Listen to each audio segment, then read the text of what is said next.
Thanks for staying with us. This is Newsline, and I'm talking to Uncle Ray. Now, Ricadero, the most durable DJ in the world.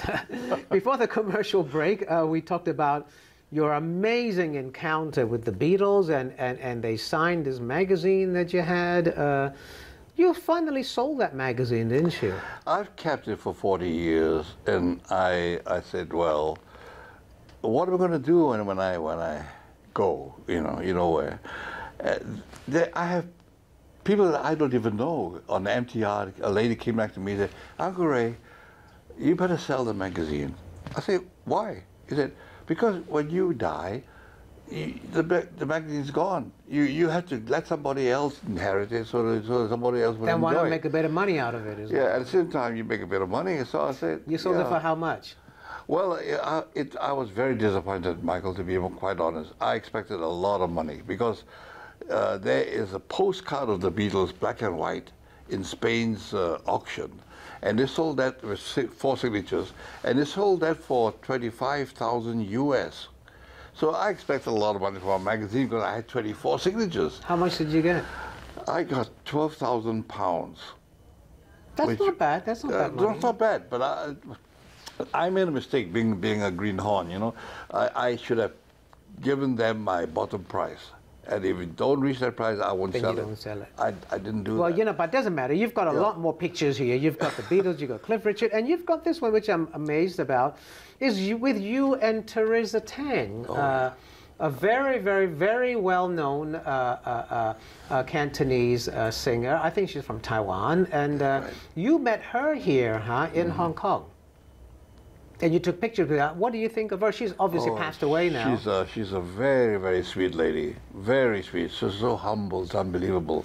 You wouldn't think for a minute that she's a big star, you know? Right. And then you've got here another big star who's unfortunately also passed away, and that's Lydia. Some people call her Fei Fei. And I know her so well. I treated her like my sister because she's so... Do you miss her? Huh? Do you miss her? Oh, definitely, yes, really. And you know, I've got so many here. You got this one. This is another very, very well-known child actress, and she grew up on the screen. It's Siu Fong Fong, Josephine Siu Fong Fong. So you know, when you meet people like that, how do you feel? Just happy. Just happy. I go through life like that. You know, meeting all these important people.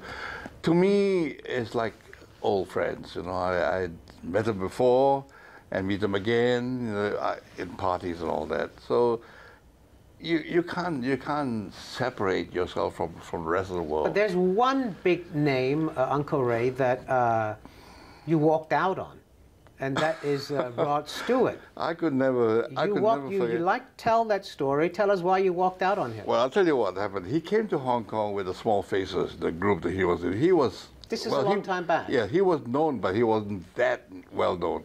So there was a press conference, of course, and he was in the middle of the table. He was talking to everybody. And what he didn't know was that the people here, arranged 3 separate interviews, personal interviews, and I was one of the 3. Because behind my back, I didn't know that, you know Derek Curry, who used to play football for the Rangers? He used to be a football star in Hong Kong. That's right, yeah. Well, he is Scottish, and so is Rod Stewart. So Derek Curry arranged a football game for Rod to kick his, take him away from the music for a while. But I didn't know that. So when it came to the 3 of us, he was interviewed first by a Chinese girl from, I think it was a Standard, I'm not sure. She asked some question which wasn't not related to music. So he was getting a little uptight. So she left, and then another boy came. Again, he wasn't a music man, so he was asking us some You were last. So I arrived. He was in a long sofa by himself, you know, big man, you know. He looked up at me, he said, I'll give you 2 minutes. So I said, Rod, I don't need your 2 minutes, and I don't need you. So I got up and walked away. He must have been shocked. He was shocked because that has never happened to him. And you also boycotted his records for a long time. For 6 months. For 6 months, I didn't touch his record. After a while, I felt, soft-hearted. I said, well, I You want started playing it again. That's right. Well, aside from meeting all these top people all over the world, the top international stars, and you meet them all, you've met them all, you've also won quite a few awards. You've got an MBE and you've got a Bohemia Star as well. That's right, Bohemia Bronze Star at BBS. I mean, how does a DJ end up getting all these awards? Because I've been here long enough. I have. It's like a permanent fixture, Everybody knows Uncle Ray. Everybody got used to it. But you went to Buckingham Palace to get your MBE. I'll tell you why I went to Buckingham Palace, because you have a choice when you get the award, You either get it here from the governor, or you can go to Buckingham Palace and get it from whoever is. You'd rather get it from the Queen. So I wasn't sure it was because they rotate their duties at Buckingham Palace. The Duke of Edinburgh, the Queen Mother, and Prince Charles. So I decided to go to Buckingham Palace because, why not? I saw a picture